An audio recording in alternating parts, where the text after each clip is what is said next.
अगर आपके परिवार में किसी को लकवे की समस्या है और आप उन्हें एक्सरसाइज करवाते हैं, बहुत एक्सरसाइज करवाते हैं, लेकिन फिर भी इंप्रूवमेंट एज सच आपको देखने को नहीं मिलता, तो एक चीज का आप जवाब खुद से पूछेगा जो मैं आपको बता रहा हूं और आपको रीजन समझ आ जाएगा। अगर आप उन्हें एक्सरसाइज करा रहे हैं, आप उनके पैर की एक्सरसाइज करा रहे हैं, हाथ की मूवमेंट करा रहे हैं, तो इसमें थक कौन रहा है? आप थक रहे हो या पेशेंट थक रहा है? अगर जवाब है आप थक रहे हो, तो ध्यान रखिएगा आपके अंदर इंप्रूवमेंट आएगी, पेशेंट के अंदर इंप्रूवमेंट नहीं आएगी।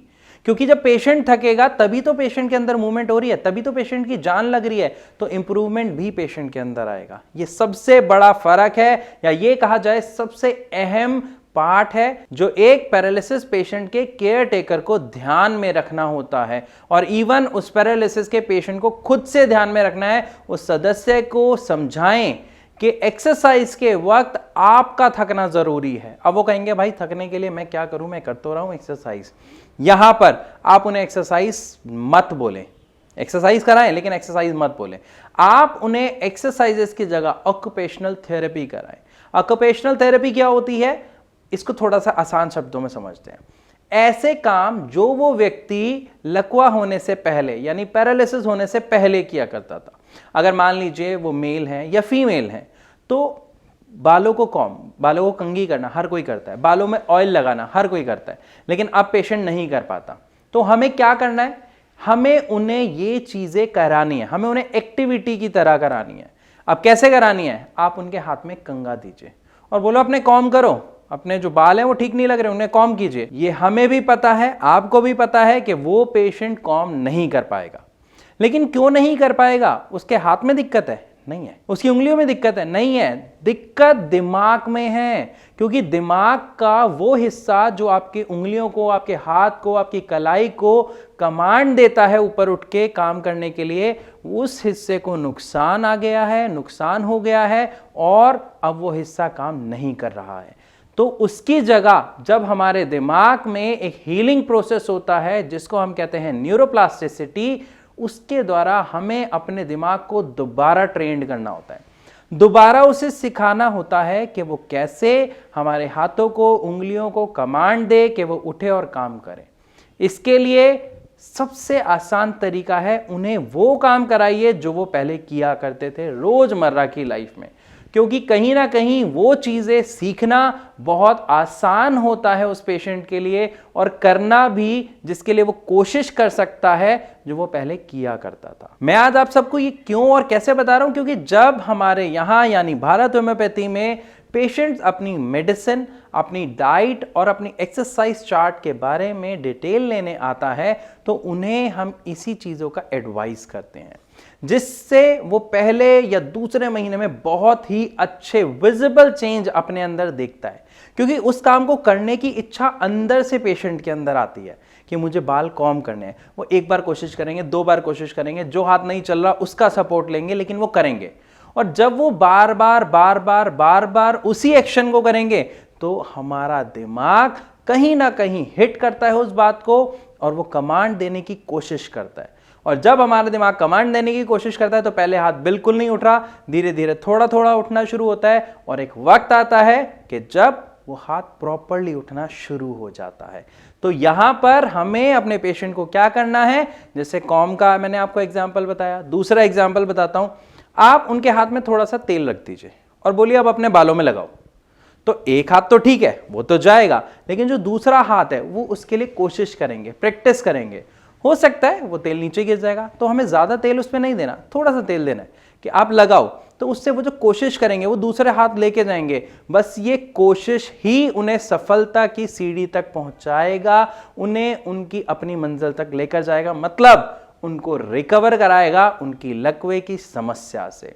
इसी तरीके से अगर कोई लेडीज हैं तो उनके, अगर कोई छोटे बच्चे हैं या कोई बड़ा भी है, वो बैठ जाओ कि मेरे बाल को कॉम करो, मेरी चोटी बनाओ, तो उसमें वो शायद ना बना पाए, लेकिन एक हाथ से प्रॉपर काम होगा, दूसरे से वो थोड़ी बहुत कोशिश करेंगी बनाने की।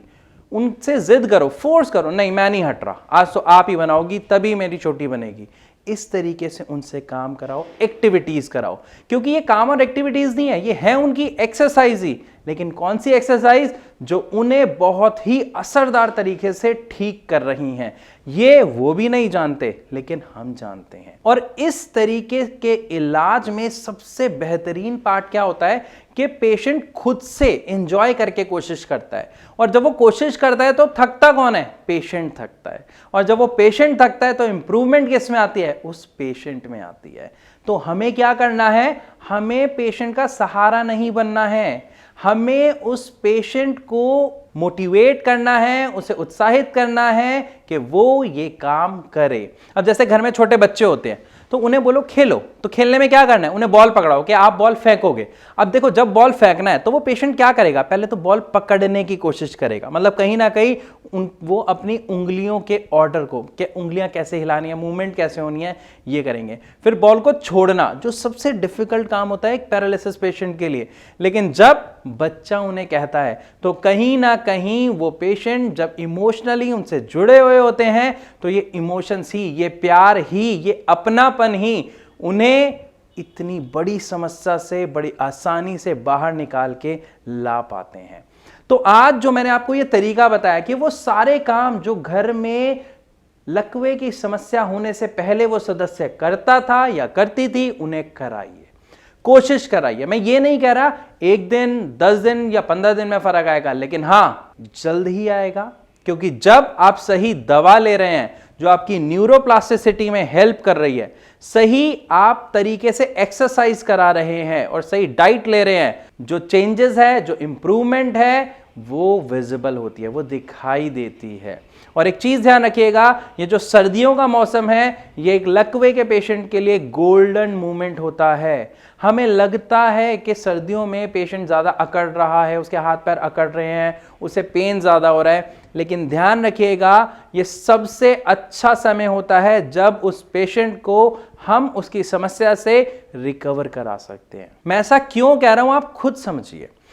सर्दियों में अक्सर हम देखते हैं हमारा वजन बढ़ जाता है, हम मोटे हो जाते हैं, हमारा खाना जल्दी डाइजेस्ट हो जाता है। ऐसा क्यों होता है? क्योंकि एसिमिलेशन, उसका डाइजेशन बहुत स्ट्रांग हो जाता है सर्दियों में हमारा। तो इसी का फायदा एक लकवे के पेशेंट को उठाना है, मतलब हमारा जो रिकवरी रेट है वो भी बढ़ जाता है। तो हमें इस तरीके की एक्टिविटीज ज्यादा से ज्यादा करनी है, क्योंकि जब इस तरीके की एक्टिविटीज से पेशेंट ज्यादा थकेगा तो वो प्रॉपर तरीके से डाइट भी लेगा, और जब वो डाइट लेगा तो प्रॉपर पावर भी उसे मिलेगी और उसके अंदर इंप्रूवमेंट हमें देखने को मिलेगी। यहां पर मैं एक बात पर खासा जोर दूंगा कि आप जो दवा ले रहे हैं उसमें एक चीज जरूर चेक कर लीजिएगा। अगर आप एलोपैथी की दवा ले रहे हैं, क्या कोई दवा ऐसी है जो आपके पेशेंट के दिमाग पर हेल्प कर रही है, उसे न्यूरोप्लास्टिसिटी में वर्क करने के लिए? अगर नहीं है तो ध्यान रखिएगा, आप सारी मेहनत पेशेंट के साथ कर रहे हैं लेकिन आपको इंप्रूवमेंट देखने को नहीं मिल रही, क्योंकि दिमाग जो है वो तो इंप्रूव कर ही नहीं पा रहा ना। इसीलिए होम्योपैथी दवाई सबसे ज्यादा असरदार मानी जाती है पैरालिसिस, लकवे की शिकायत में। और जब पेशेंट्स हमारे यहां आते हैं, ट्रीटमेंट लेते हैं, तो वो बहुत ही अच्छा फर्क अपने अंदर देखते हैं। हो सकता है यहां पे आपके मन में कोई सवाल आ रहा हो, कोई दिक्कत की बात नहीं है। आप अपने उस सवाल को डायरेक्ट हमारे डॉक्टर्स से कीजिए, फ्री ऑफ कॉस्ट उनसे कंसल्ट लीजिए। कैसे? नीचे दिए गए इस नंबर पर कॉल करके, सिंपल। लेकिन फिर भी अगर आपका कोई सवाल है तो आप हमें कमेंट के माध्यम से भी पूछ सकते हैं।